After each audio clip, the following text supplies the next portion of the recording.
به نن د آیرلینډ پر وړاندې 3 شلاوریزو لوبو لپاره لوبډله اعلان کړي.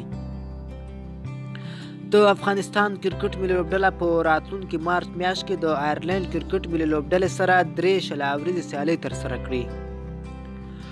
ټاکل شوې ده د یادو 3 شلاوریزو لوبو لپاره لوبډله نن پنجشنبه د افغانستان پر وخت شاوخوا 11 بجې د افغانستان کرکټ بورډ غوراوي کمیټې له لوري د یوې خبري کنفرانس له لارې د خبریالانو په حضورداش کې اعلان شي.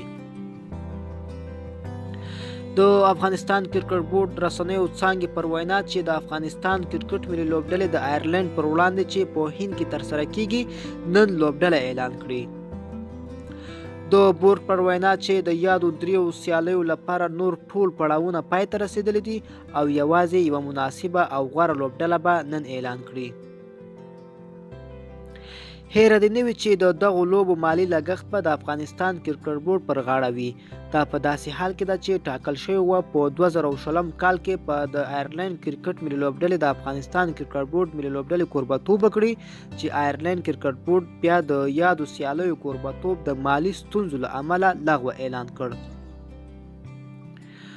په ورته وخت کې افغانستان کرکټ بورډ ملي لوبډله په 2020 کال کې پرته نړیوال جام او اسیا جام هیڅ کومه داسې لوبه نه لري چې د افغانستان کرکټ بورډ په هلو ځلو جوړه شوې وي. آیرلینډ او افغانستان ترمنځ په لومړۍ شلاوریزه سیالۍ د مارچ میاشتې په 8مه نیټه ترسره شي. دویمه شلاوریزه سیالۍ به پر 8مه نیټه او دریمه وروستۍ شلاوریزه لوبه به په 10مه نیټه په هند کرکټر نیویډا کرکټ لوبغاړي کې ترسره شي.